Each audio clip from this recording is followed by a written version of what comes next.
That's Eva Braun. That was a song list. You can see it sitting on the floor here. Yeah. On the Oh, photo. really? No. Peer pressure. Oh, I'm going to light it off one of the candles. Okay, great. Oh, is it wonderful that you make these? Yeah. Oh, yeah, Vertigo. I guess that was one of their better songs. Let's go, Vertigo. Actually, I liked all their songs. Wow, Look, pretty Bruce? cool, You know Bruce. Bruce. This is our friend Bruce. Yeah, God, I forgot how been a theatrical while. he was. I guess. And at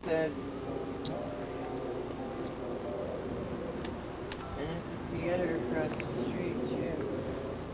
Bowery Lane Theater. As long as there's no flowers on them and you don't Years knock anything ago, over. Oh, that's good. 75. Just real early. Before That's it became, before the punk thing was famous, this is formative years. You were there too? 75? Oh, yeah. I thought you were from LA. No, I'm from New York. Well, we came here and then we moved to New York for a while. And because Bowery Lane Theater, and then we made it back to Seattle on the screeners. And I went to LA. So there's no programs for today. Yeah, But look, he was wearing Spectator. Spats and a cummerbund. Oh my They came out God. there looking so elegant. Oh my And God. then, 30 minutes later, it's just, Yeah. shirts ripped off, and everything soggy with I always sweat. felt like I was It's all learning scuffed, from him, wrinkled. stepping one step Gee. down. But it was a great show. Wow. Oh One of my yeah. favorites. May 78. Wow. Now you had black and whites of. Yeah, I You made had some made black and white copies prints. of those. Oh, look at these little corners you can buy. This is pretty cool. Did you put that together just now? I did it last night. Yeah. Good for you. Wow. This is I don't Really? haven't had a chance to show them. God, these are great. I mean, you really need to see the series just to see what he was doing. He looks like the guy on Will and Grace. Wonderful dance. Yeah, those dance. Yeah, Um, yeah, the dancing. He was amazing. One, the funny character, and he wrote good with Yeah, the body he would do language, that. Yeah, and then suddenly with the expression at the bottom. jump Yeah. He'd scream. He was like gathering his force to do a scream. Right. He looks like David Johansen. Now, you want to look at all the rocks over here, Valentine? Oh yeah, you can walk on these rocks. This looks like a stream bed. Sometimes there might be water in here, I bet. Sometimes. Doesn't it look like the bottom of a river? Yes. All those rocks. Have you ever met Valentine?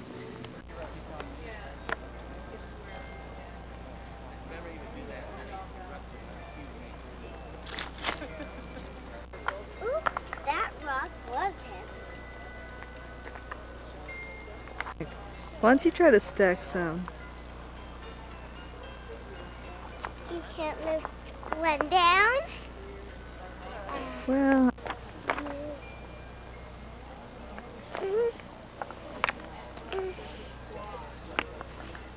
But look at that pointy rock. I know, that's really hard to balance like that. I think so. Ooh, look at this little rock.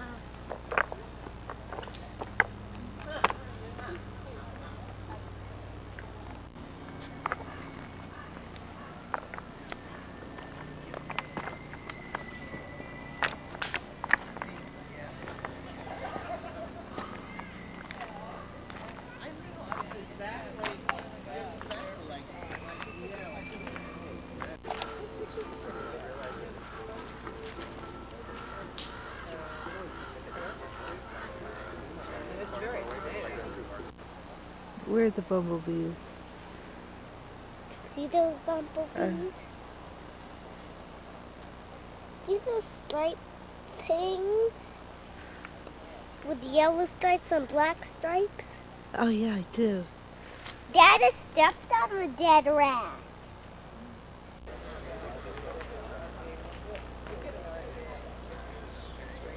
We do things like this. You know, we go, but we take food and music and, you know, stay all night, the whole family, You mean on November 1st Yeah, or for a yeah. specific funeral? Yeah, the Day of the Dead. Yeah, okay. Yeah. That you remember your loved ones, you know, whoever is gone, you know, your family. Right. Yeah. I know, it's pretty colorful. It's Oh, yeah. kind of uplifting in a way. Yeah. And then is the food consumed then later in the evening? Yeah. Well, you know what we do? We eat with our family, you know, and then we cook something that was special that they used to, you know, whatever they used to. Yeah, we just added 3 more. There must be My husband passed away, so I made mole chicken. Uh-huh. Yeah, so that was something. So do you do that every Day of the Dead or periodically? No, we you know, we put our salter, but we do different ways. You know, we you know, get together, go to church, and then, you know, invite all the family. You know, the Day of the Dead, and we put different little things that he used to like. If he liked tequila, he used to put a little glass of tequila. Yeah, that's, You know, just something favorite that he used to like to. Yeah, I've done something sort of similar for my father who died last year, but it was not on a special day, but just I'll light a candle and I'll have a beer or something. You know, I'll sit there with the picture. I have a really colorful picture frame. And well, my husband used to like to watch a lot of the fights, so we put something right. with a box and stuff. He used to like to enjoy that. Well, how long ago was that? 6 years. Oh, so it's pretty recent. Yeah, 6 years. Oh, they were wild. Just last week. About a week ago. We had a little. Oh, she liked the mood?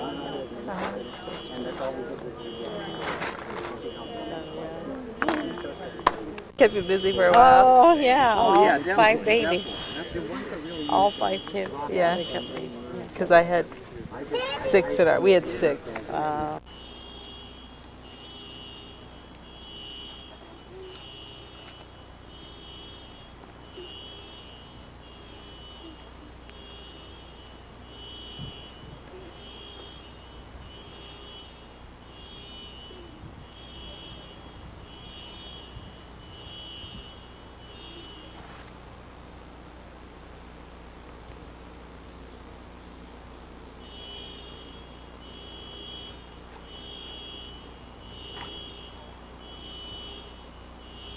I didn't have so much time to come to the city and see him, and anyway, he used to babysit for my son Cactus years ago. My Cactus is 28 now, so he's real little. He was about 2 or 3. Yeah, he's 2 or something. 3, yeah. And this was in New York, in the Bowery, and I dropped him off for Tomatâ to babysit. When I came back, he wasn't wearing a diaper. He was wearing a pair of black waist panties. I said, what happened? This is why I ran out of diapers. That was 71 or 2? Yeah, it was somewhere around there. It might have been 73. We had a great time in New York. New York was wonderful. Yeah, New York was really wonderful because we did a lot of shows in New York at CBGB's, and the Ramones opened for us. It was Gorilla who came back to the loft and said, this band is going to be really big. You know, they only play 2 chords. Gorilla always had his finger on the pulse. Yeah, he had the finger on the pulse. They dress the same way. Absolutely. They never changed one iota from the very beginning. You know, I thought you discovered the Ramones. Oh, Gorilla was the first to see them because he saw them at the sound check and then came back. Wow. Yeah, but... Judy is a funk, Judy is a funk, Judy is a funk. And where is Judy now? Right. So does anybody else want Well, tell us a little bit, like the theater, was Tomatâ in a theater group or? Well, Tell us the whole thing. Well, okay, I first met Tomatâ 30 years ago in 1971, and I was in a group called the Cockettes, and we were all living in the Cockette house on Oak Street, right at the Panhandle, 1965, right? 1965 Oak? Yeah. That was the address. And the Whiz Kids were Tomatâ's group that he had founded in Seattle. And in those days, I mean, there were very few, you know, we were like the theater heads, you know. So there was the Cockettes in San Francisco, the Whiz Kids in Seattle, John Waters in Baltimore, and the Ridiculous in New York, the Ridiculous Theater Company, Charles Ludlam's group. Yeah. So people would go, you know, it would be like a big deal. The Whiz Kids are coming to the Cockettes. You know, that would be, oh, yes, you know, and so we would have, it was like royalty was visiting royalty. Everybody was a queen, let me tell you. Right? So the Whiz Kids came, and so I remember the morning, I remember it so clearly, the morning that I met him.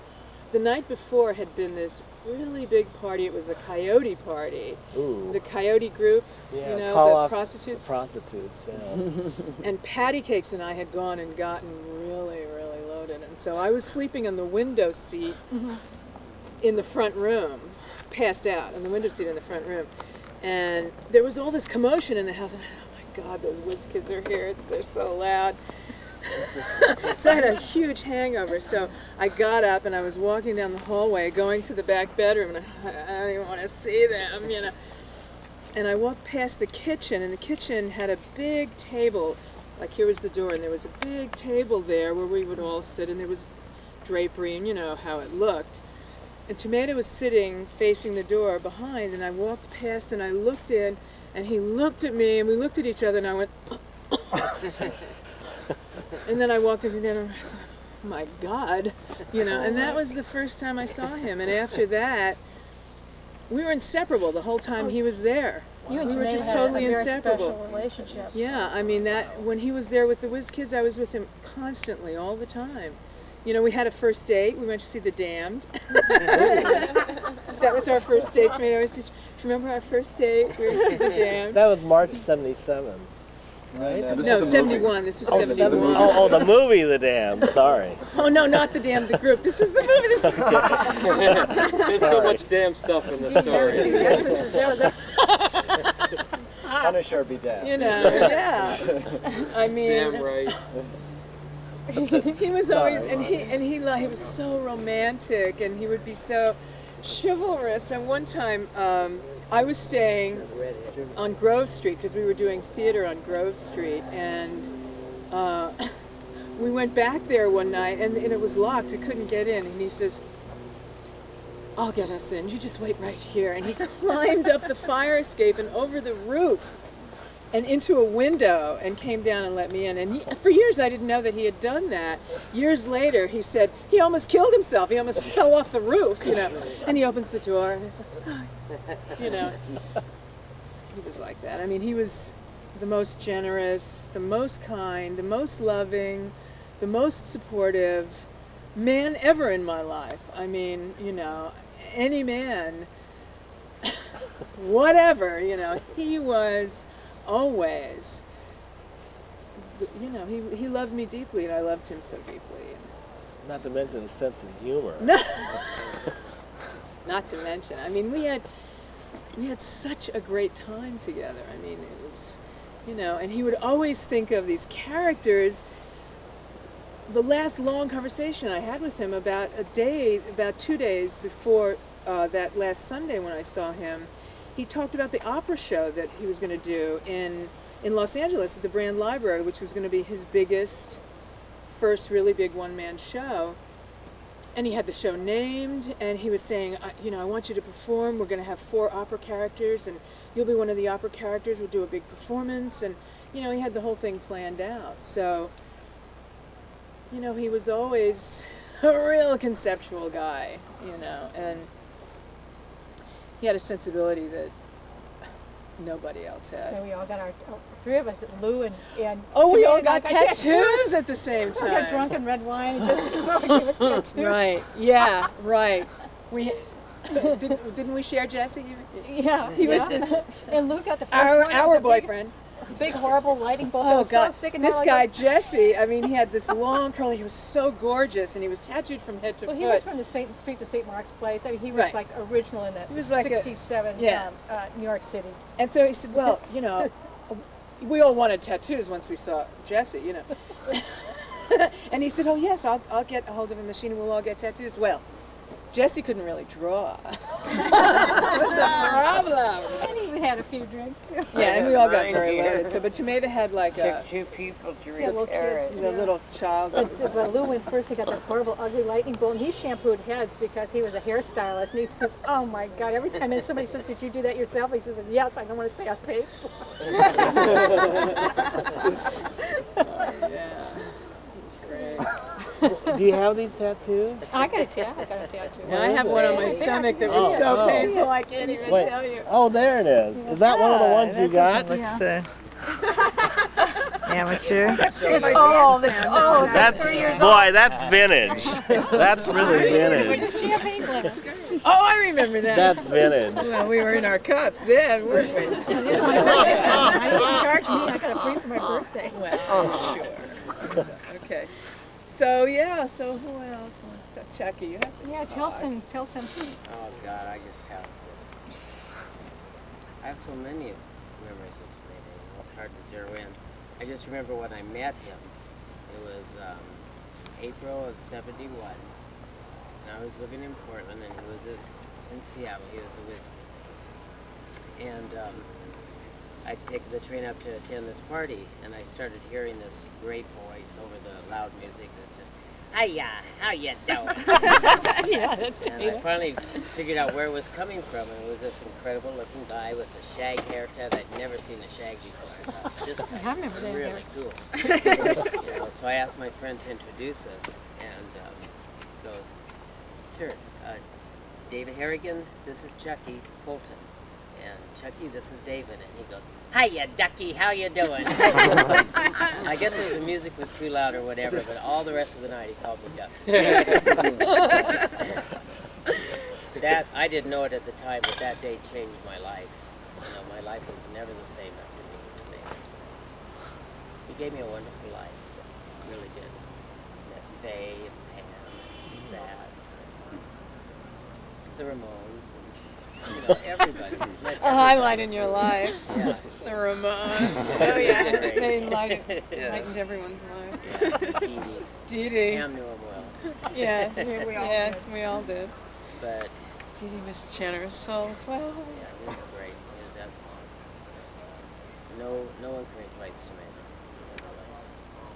But you know, Faye and I were talking about this. It's like, well, I'm trying to be philosophical and saying, well, everyone has to go, and he left us great memories.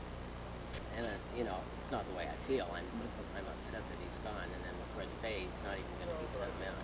I'm mad as hell. I'm pissed off. Absolutely. You can't be sentimental at this point. It's just too much of a shock. He's gone. Every memory was wonderful. I loved him to death. Hey, Satz, when did you meet him? Tomatâ. Was it the punk Seattle. day? Oh, in Seattle. When? Late 70s. Oh, late 70s. I thought, yeah, no, early 70s. Early 70s, yeah. Early 70s, yeah. You know, it seems in life you're lucky if you might have maybe fewer than a handful of best friends. But to me, Tomatâ was the best of my best friends. He was the best. The best of them. Did he encourage you to do music or anything? Or? Oh, yeah. I think everybody knows that if they've been around him, he had his own energy and his creativity, but he brought it out of everybody. And he excelled in pulling that out of people, if not only by example, but by encouraging you to follow your ambitions and your dreams. You know, do it. You can do it. It's always happening. Did you see him do theater up in Seattle or perform or anything? Satz was in the Whiz Kids. Yeah, he was one of the Whiz Kids. We wrote shows together. We had a cocktail lounge Class H license. We would write a show on Thursday, write a show on Wednesday, rehearse it Thursday, and perform it Friday and Saturday night. Wow. And it was great because we had this live cabaret where we could do anything we wanted to. Plus in the audience Smith would be Tower. Yeah, I remember that. Fabulous Smith Tower. That's in Seattle. Skirmy and I were in one of those things. Yeah. Yeah, I went up one summer. It was great. Did shows. It was fantastic. Tiny little stage. Yeah. The people were standing right there, sitting right there. You could spit on them. Which you probably did. That's what we put in our tried to do. Plus the audience would be drunk. Yeah. Class H license. Maybe interacting with them all the time. Yeah. That's great. Lots of that. So you were around when that, whatever you call it, alternative art scene kind of started to change towards punk too? Yeah. Obviously, because you were in the Lude. Yeah. But how did that transition kind of? I mean, it was hard hard to remember because back then, you know, it's pretty foggy between all the drugs. That's honest. You know? But it did happen. Say it like this. I think I was all documented. Oh, the Tupperware. Right, the Tupperwares became that was the Screamers. His first solo, pretty much, musical endeavor. You know, Well, Tommy was in it. Yeah, he fronted it though. And Tommy, they were the Screamers, but the Seattle version, I think. Yeah, it was Rio, Tommy, and Tomatâ, and then when they came, when they were backed they up, got KK. But they were backed up by the Talabouts, right? Oh, I don't remember. I didn't know like that. musical. Didn't they have extra musicians that were? Yeah, the old guy with the beard. Oh, remember him? Homer. Yeah. Homer. And I remember Tomatâ introduced me. He goes, it was backstage, and you know, he had everything going. He goes, and this is my bodyguard. That's why I met you. You were his bodyguard. I love it. I think I'd only met Tomatâ a little bit, you know, before that. I remember being their bodyguard at that show, but I don't know how much earlier I had known them. I think was that their first show? I think so. They only did a couple. Yeah. Maybe two. They had one day, the first and they had the last. Yeah. I think I was about 18, so I never got to see any of the shows that would have been in bars. 21, because everything was 21. All shows. In Seattle. Yeah, yeah. I was either 17 or 18. I don't think I had a fake ID. Yeah. Well, Penelope, how did you meet? You got to tell us how you met I Tomatâ. remember exactly how it was I met him. I think it was before that show, obviously. That was, when was the TMT show? We were still in the 70s. 76, 75? We all left. We all left New York in like '74. Yeah. It must have been like about '74, because I went to LA in '75, and he was. That's when he was like '75, because that's when he was in Seattle with the Tupperwares. And then about 2 years later, or maybe a year later, '76, and he came to LA.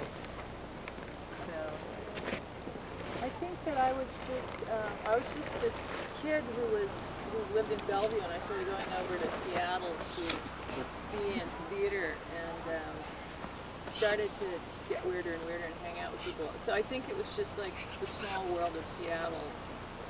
I was bound to meet Tomatâ and Satz and Rio and Tommy, and just immediately on meeting them, just, you know, had to hang around them. And then it wasn't that long after that that they decided to move to LA. yeah. And that sort of gave me the idea that, oh, I think I asked him why, and he said, well, I don't want to be a big fish in a small pond. And that was like, oh, Seattle just, to me it was like, you know, Seattle is this big town that I was meeting all these interesting people. So it was like, oh, okay, we can go from here to somewhere else.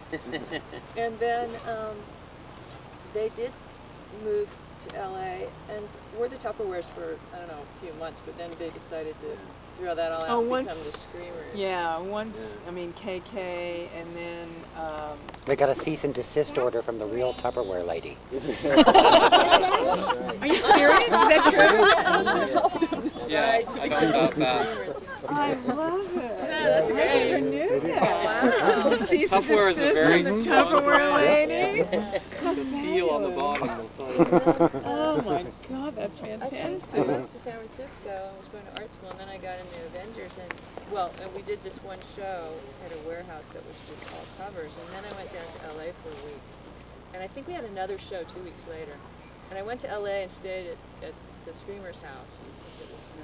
The Wilton Hilton, And, which was so haunted by everything from cats to a bootlegger to Miss Christine from the GTOs. Oh my I God. saw one time. I mean, it was so haunted, that house.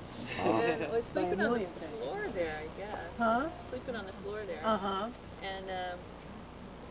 And talking to Tomatâ and Tommy, and then they were the ones that convinced me that you have to write original material, you can't do any covers, and just go ahead and do it. And we came back, we had 1 week till our next show, and we wrote like 6 songs and became what we were. And so I always think of Tomatâ as an incredible inspiration to, number one, leave Seattle, and number two, just sort of spout out whatever original idea you had, no matter how scary it was or anything. It's just, and I think you're right, Tomatâ really brought out in other people their creativity. Yeah. He was so generous in that way. He was never, almost contagious. Yeah. He just wanted everyone to do whatever their most interesting and original thing was. And there was never any jealousy or any competition. He was very creatively selfless in that way.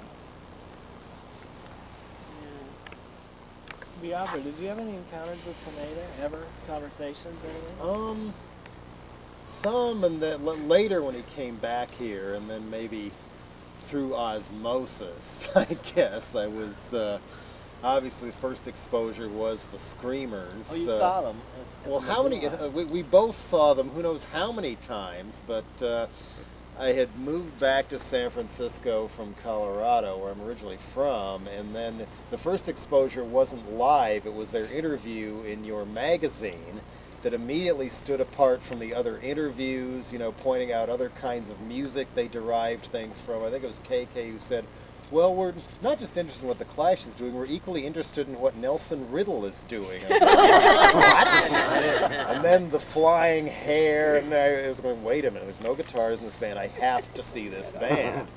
Already, even without knowing, it was sort of like I was trying to imagine what they would sound like and coming up with my own ideas just from that. And then finally they came when I was in San Francisco. I think the set list is on the back of the photos of Tomatâ there, because Eva Brown is the opening song, which was the very long, hypnotic one that sounded kind of like Neu, the German krautrock band, but much more frightening, of course, with Tomatâ perfectly still for 4 or 5 minutes before saying a word, and then only his head moved. And then, in the middle of the song, they all left the stage, and the synthesizers kept playing on their own, so the reaction was still, what? Which apparently later they did that at a live radio broadcast in Seattle. I wish somebody taped that. I've never found the tape, but set it to automatic pilot during Eva Brown, left the radio station, got in their car, drove around the block listening to themselves, and walked back in and finished the song to the astonishment of all at the radio station. And so being hungry for influences, ideas, and my band was just starting to form and everything. I sort of followed them around a bit when they were in town. Plus I had a little bit of a theater background myself and kind of a goofy face at times. So I knew Tomatâ was doing something with that other people weren't. And I proudly wear his influences somewhere upon me. But I guess we mainly talked a little bit about music here and there. He didn't always say a lot. And at first seemed like maybe he was kind of living in a movie, but at the same time, when you stopped and thought later, it was often very deep. And then at a party at the 8th and Howard House, where I saw the Avengers in the basement, my first real San Francisco punk show, and then I think Will and others lived upstairs eventually. And Tomatâ went over and began looking through the records. Oh, what records does Tomatâ like? Oh, we should put this on. This is swell. I'd never heard The Ventures before, but there was another influence. Never knew about that. Oh, you should listen to like movie soundtracks like John Barry. He's really swell. The guy who Bond thieves and things. That was a party at the Screamer's house by then. So, like Satz and Penelope were saying, it's just sort of osmosis, how he brought things out, and not so much forced as inspired people he touched to be more creative and embrace their uniqueness, even if they didn't know what it was yet, and always very warm. I was at first, before I knew what the plan was, thinking, well, shouldn't we scatter at least a little of him in San Francisco? But then I got this vision, what happens if we open the Tomatâ box and this Jack-in-the-Box Tomatâ might come out going, you better shut up and listen!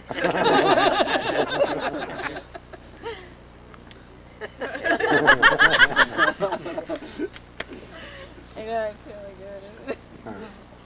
We could have a Jack-in-the-Box at the Hollywood Cemetery that, you know, I mean, when someone comes, like there would be a trigger mechanism so that they're standing there all, contemplative and, and out pops, that would be fabulous. We're gonna play a little game tonight.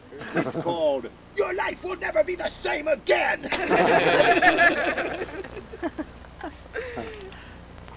That I only saw in a Target video. What do you tell us about when you went with the... Oh, I'm probably the person that's known Tomatâ the least amount of time here. I met him because my brother insisted on coming. He was going to be at Vesuvio's when he came to town in February. And so me and Kim hung out with him a couple times, one at North Beach Fair, one at the, when Fugazi played at the Food Not Bombs thing. And we just were hanging around a little bit, and we just were sitting there watching the people go by and commenting on people, so it was fun. But as we were walking away, we walked by the techno... The raver camp. The raver area, because that is of now, of the here and now. That's what happens when there's a bunch of people. There's always going to be one area where people are dancing around to... Personally, I don't know what it is, really. I'm too old to understand the car alarm with a drum. And Tomatâ said, and I said something about like, what is, I don't know what this is, and he goes, I hate being old enough to go, it's just noise. That's what they used to say about my stuff, and now here I am, 50 years old, going, it's just noise. I can't, how can they dance to that? I just was so lucky to have met Tomatâ, and it's what a great guy, and I just was like, just like opening this box. I knew nothing about him, just met him, and we just hung out and had coffee a couple times, and just was like, he just started telling stories about his life, and I was just like, wow. It's like a dream life that you lived, and it was great to have met him, and to come here today and see a group of people who are smiling and laughing. Why don't you tell us about the time you interviewed him? You got to interview him. Oh, okay. Well, this was the spring of 1997. I got in touch with Tomatâ through Brad, who used to do the scene called Damage, and it's a San Francisco. And anyway, but I went down to New Orleans, and we met up in this bar down there, and just sat around for a couple hours. He had a pitcher of beer or whatever, loosened him up so he could talk about things. And it was just amazing. As at a certain point, it was like, we've been talking for an hour and we've only made it up to 1975. I mean, it's such a full life of creation and continuous creation. He's not one of those people who just like, now I just live in the suburbs, and I mean, he never retired. Never retired. So, anyway. He had a great memory too. Yeah.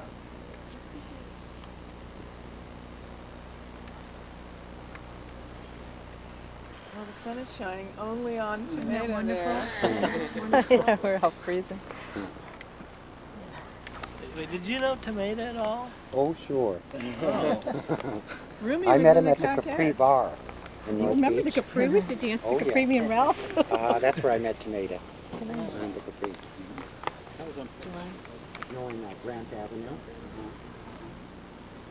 Well, Rumi, you went way back to 69 or something. 69, maybe even 60, when he first got 68. It was 68. The 68, Capri. that's Yeah, we right. used to go to Capri in 68. I remember Mavis, the bartender. Yeah. Yeah. He lived here before he went to New York. Yeah. He did. He lived here and then Seattle and then New York. In the summer of 69, we made a film together for Gay Liberation called Tree, Your Sap Beats Gently Against Mine. We just watched a bit of it last night. It was a film I based on mystical atonement. And all the cast in it performed nude at Land's End. All the boys were nude except for Hibiscus, who refused to be nude. But it's just beautiful. Tomatâ played the butt of butterfly. The butt part.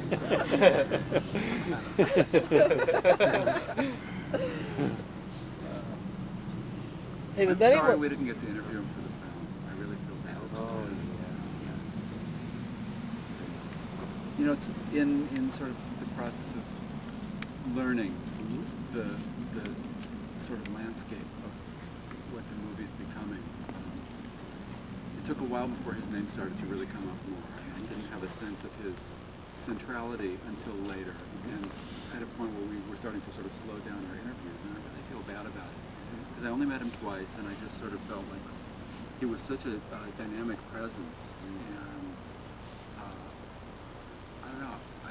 I mean, even just sitting here today listening to people talk, I just feel like I'm really sorry. I mean, I'm really glad that I met him, and I'm really glad that people have such good and strong memories of him, but I wish we could have a chance to put some of that in film. And your film is a documentary, The Coquettes? The Coquettes, yeah.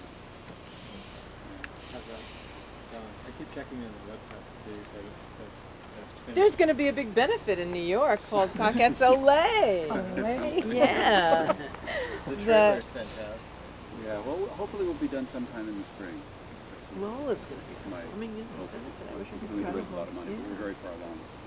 When's the benefit? But it would have been nice to have This Tomatâ. month, I think it's like in a couple of weeks or a week or something. When is the benefit? A week from Monday. A week from Monday. Hey, Biafra, can you tell us a little bit more about your impression of Tomatâ's sort of style as a performer?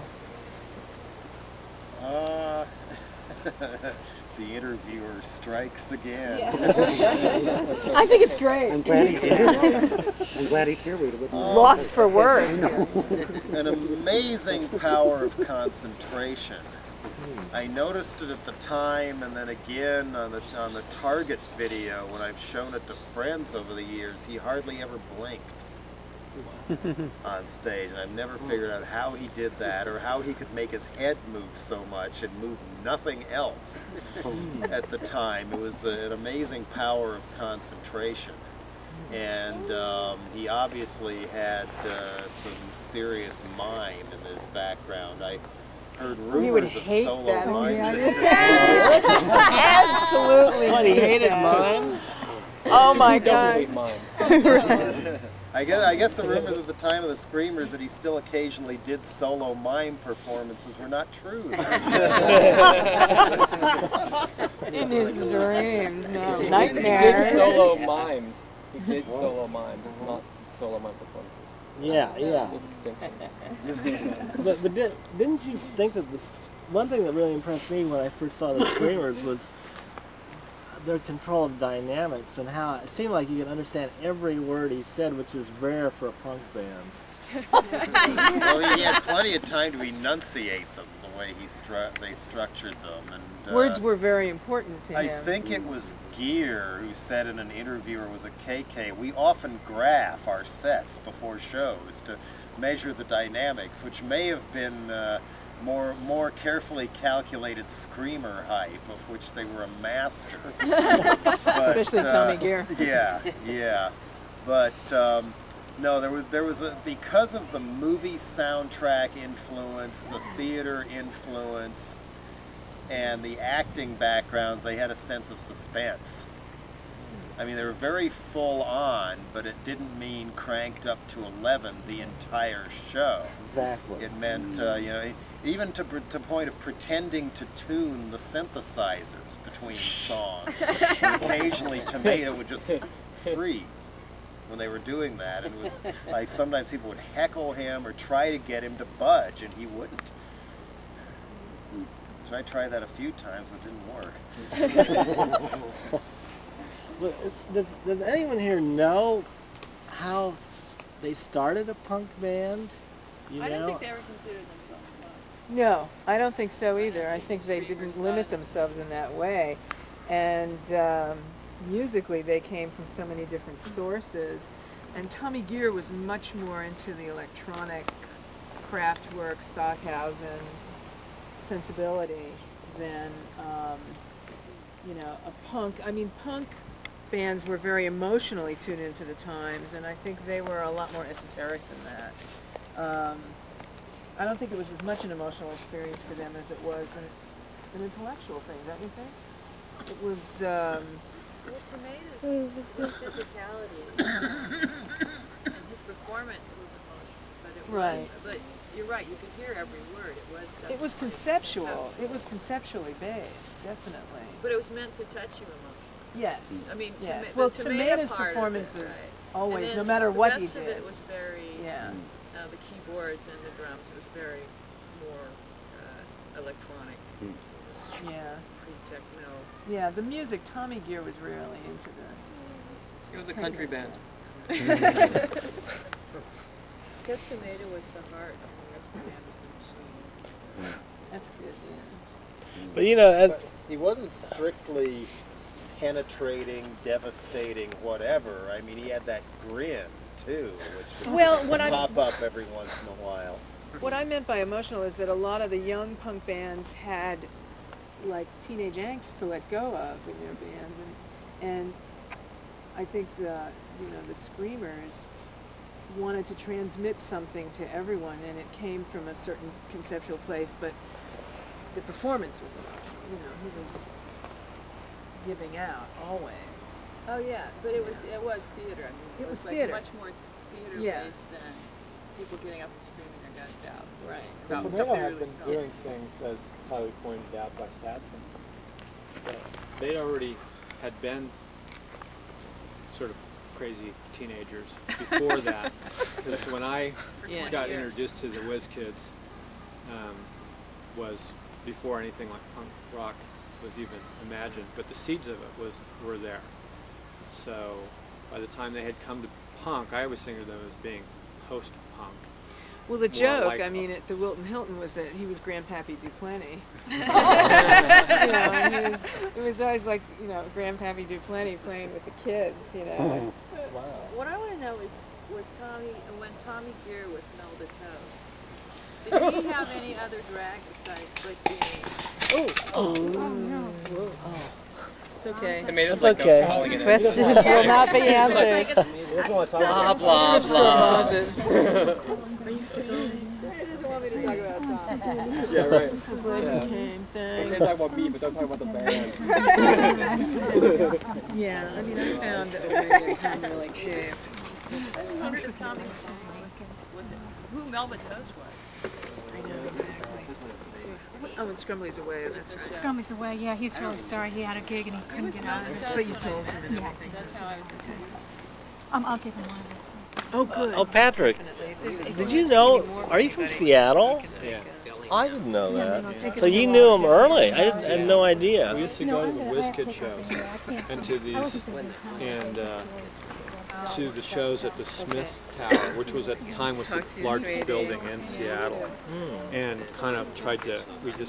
They also had a radio show. I had to go to the bathroom, so I don't know if Penelope talked about it. But remember, well maybe Penelope remember. There was like there was like a radio station. I don't think it was at the university. There was a university radio station, which was more like a classic FM underground station. But I think there was another station from Capitol Hill that broadcast, and all of these various different people from around then, and maybe Satz would know, used to play like Roxy music and things like that, and strange music. And would it be Krabs or something? Huh? KRAB or something? Yeah, I think it was KRAB. And that was kind of this little beacon in this darkness of all the kids that lived out around in the suburbs or in these little communities, and they would all sort of get together or hitchhike or get on a bus and then converge to go to these whiz kid shows or hang around in gay bars in Seattle, you know, because there was nothing else to do, you know, and they didn't card you or give you ID, and they didn't care, and there was a house on Capitol Hill that Satz knows about, where all these kind of street kids, which I kind of was one of, with these sort of artistic pretensions, would go and hang out and go to all these parties. And then through them we found out about the Cockettes and, like you were saying, the stories, and when these two people would get together. And I was about 16 or 17 years old, and I would travel within those lines, and I knew people that were part of like Hamburger Marys and stuff like that, and Angels of Light and stuff. So that was kind of my introduction to that whole culture, whole subculture, that then turned into punk, because Stephen Brown was a bearded, long-haired, glittered kid who was in the Angels of Light before he cut his hair off. I didn't know that. Wow. And got involved in electronic music and stuff with Tommy. Him and Tommy were pretty close, and there'd be these wild parties at our house where everybody would be drinking and going crazy, and then they'd be sitting in this room talking about, you know, Stockhausen or something like that. And they really hated all the noise and all this confusion of all these kind of punks running around, being crazy, and pretending like they were in a Clash or something like that, or whatever. You know, just being. Well, you know, it's funny. I hadn't, until you mentioned it, I hadn't thought about how the Screamers sort of brought to the quote punk movement unquote was this kind of German band influence, because they were very driving. I mean, I thought of the German band as kind of a little more laid back, but the Screamers, it seems like their music was very, you know, forceful. The rhythms. But also the theater, they brought the theater aspect. Yeah. Right. I could see it. Yeah, it might have looked "Come As You Are," but it wasn't. Yeah. Oh, hardly. Tomatâ was, I think he's somebody, he always sort of came off like, I'm an everyday kind of, I'm every guy, just a regular Joe, you know, and always encouraged everyone, but I think he's probably somebody who in his own life went to the very fullest of his potential, did express himself as I think he used all the talents that he had more than your average Joe, than your average person, and even than your average artist. I think that he never hesitated, and he just put his whole self into whatever he did, whether it was theater or music. Well, he stayed completely true to his beliefs and ideals too. I mean, you know, he didn't try to turn his life into.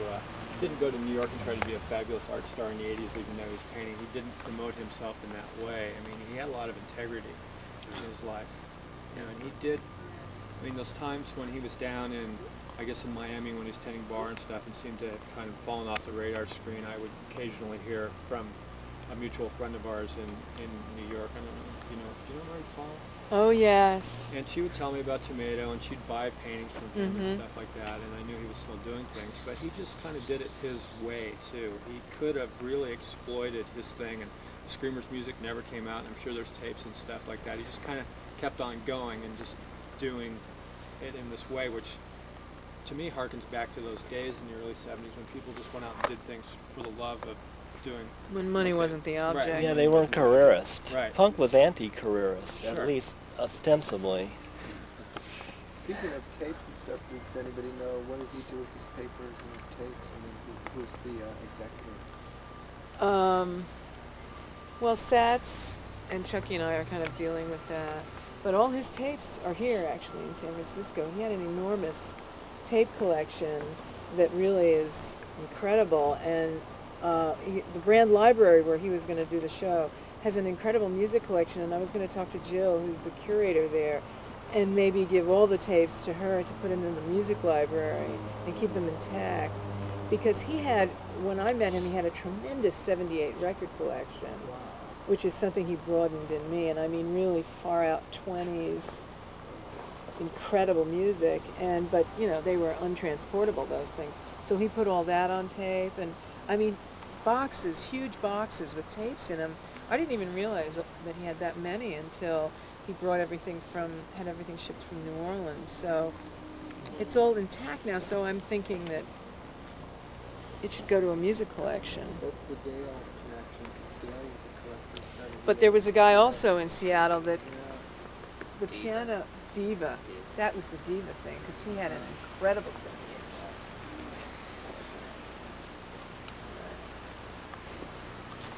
Can I just say a little thing? I'm Dan Nicoletta, I'm a local photographer, and I barely knew Tomato, but I did go to the Vesuvio show, and it kind of came up that Tomato and I both were lovers with Michael Long, who was in the Whiz Kids, and Michael Long and Dale and some of those people that owned NRA, which was a 78 record store on Market Street, where Zuni is now. They were some of the first people I met in San Francisco, and so when Tomato and I kind of looked at each other and we knew that we were Michael Long's lover, just so much was spoken without even saying a word, because Michael was crazy. This was a person who had not one but 2 SSI checks. When they were called ATD. Yeah. So, Aid to the totally disabled. We had always planned to get together and compare notes, but of course we didn't. There's an event tonight that is very much in the spirit of the Croquettes. It's to celebrate the paintings and the art of 2 very beloved drag queens in San Francisco that are sort of the heirs apparent to the Croquettes, Doris Fish and Miss Kitty. So come on by. I think Tomato would like me to invite you to come to this opening tonight. It's from 7 to 10 at Glamorama, which is a hair salon on South Van Ness. And there'll be live stuff, and it'll be colorful. So I've got a few flyers. I'll put them here.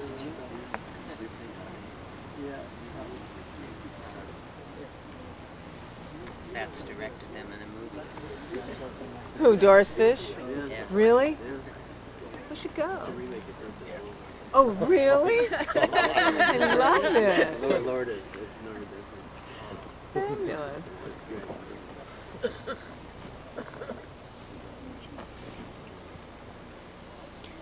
So Satz, how did it happen that you hosted Tomato in his last stay with us? Well, we go way back, you know. Our lives came, we were, you can say we were like best friends. We never had sex or anything, but we were just best friends. And we were together in Seattle. And then our lives went apart and we came back together, and you know how life goes. And then he came into the show here in North Beach, his studio thing. And he came with a from New Orleans with a diagnosis. You get diagnosed, yeah, with cancer. And so this is the best city as far as if somebody's sick. They set him up with acupuncture, massages, and plus the chemotherapy. And he was doing great. And to me, it was just like, of course, you have to stay here. We'll just take care of you. And just, we'll get through this and we'll go on. Yeah, he told Maureen in New Orleans when he went to the massage therapist and acupuncturist, I guess he emailed her and said, I've never in my life had anything so luxurious. I'm like a king out here. It's incredible. Yeah, he got really wonderful care here, yeah. My friend Johanna sent him one of these eye pillows, and I thought it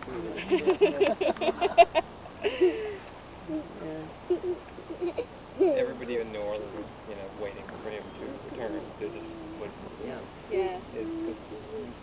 I know him from friends in New Orleans. My brother and my other down there, so it's like that's where I know about him. When we went back there in June, how is he? When's he coming back? Just like, and we had to, tell him we're bringing stuff to him because he wanted us to pick from where he was living, pick up stuff because we drove out there. So we brought some of those tapes and some other of his stuff and his paintings, and they were like, well, what do you mean? You know, some of his close friends are, what do you mean you're taking some of his stuff and he's he's just gonna come back here? What are you talking about? They were pissed that he wasn't coming back like right away back to New Orleans because all his friends there loved him so much, and they're all just like, they're just all so they're mad that he's not there now. They're just really mad, and they're mad at us because yeah, right. I was like taking stuff going to him. But I was telling Noreen, I just met him once and I love him so much. He's, you know, like such a great person and, you know, so beautiful. And she said, you know what? Tomatâ's like Jesus. I think Tomatâ is Jesus. I've always said that. I just thought that was such a perfect description. That's what Jesus is supposed to be, just like Tomatâ. Right. Open and friendly and fun to be around. Yeah, exactly. Nice and loving and caring. Yeah. That's right. Does anyone know how many paintings he did? And how It's hard to say because he has so many of those little ones. Yeah. You know? He did a lot. Like he has a great body of work. He was very happy when he discovered that, you know, art and to be a painter, because he said, because the screamers wore him out, you know. He said if he had continued one more minute with the screamers, he would have collapsed. So then he started painting, and he said, I can do this for the rest of my life, you know. Which he did. So he was happy with his So he art. didn't really paint until after the screamers. Oh, yeah, no. Does Yeah, anyone, well after. Does anyone know the range of, were they all portraits, or can someone describe the range of the subject matter? He never did landscapes. No, it was always, Tomatâ was about people. Yeah. Tomatâ was about people, and Tomatâ was about the underdog, too. I mean, Tomatâ would see something in someone that no one, I mean, that you would completely miss. We'd either be walking down the street or we'd be in the car, and he loved riding. Tomatâ was an old-fashioned guy. He never drove. He drove once, he said. He drove through a bank window and never drove again. He didn't even like to fly. He took the train because he was really into people and loved people. I mean, you could be seeing someone and you'd go, oh, I don't want to talk to that person. And he would see a loving thing about them. He would see something in them. He would say, oh, Fan, and now that poor person is, now I think you should go and say hello to that. Yeah. Go ahead, go say hello to that man. You know, and I didn't want to go say hello to him. Like, yes, come on, we're going to go say hello to him. Let's take him out to lunch. And you know. Okay, you didn't do landscapes, but you look at the ones behind him when he has the cowboy hat on and the overalls. They're Tomatâscapes. Yeah. Yeah. Thank you. Bye, I'll talk to you later. Bye, Did we Dave. have a show that was called Thanks for coming. Hot Dogs, Hot Dogs and Hot Kitties? Something was like that, yeah. That might have been in Florida.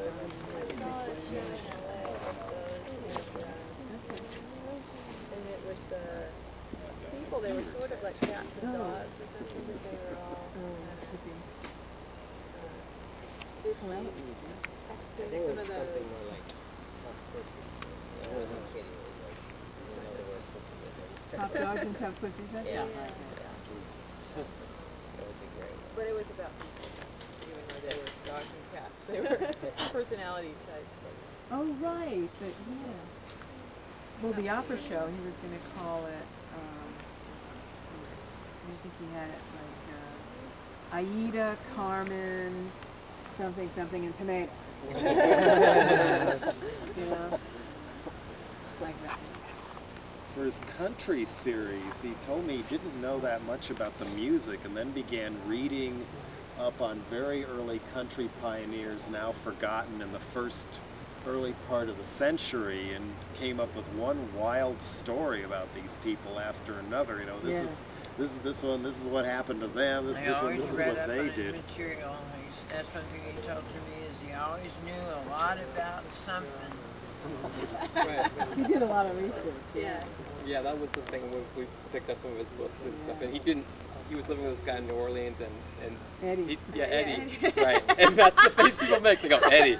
we didn't meet him. We were there for like a week, and we were gonna go. Eventually we're gonna go get to Eddie, and I talked to Eddie. I called him on the phone, and he emailed me back. Yeah. He's like, yeah, leave a message, you know. Yeah, just give a call back. I'm right here at this number. Blah blah blah blah. And then he emailed me back. Okay. Like 5 minutes later. So that right. I don't talk on the phone. So, but everybody was like, oh yeah, Eddie.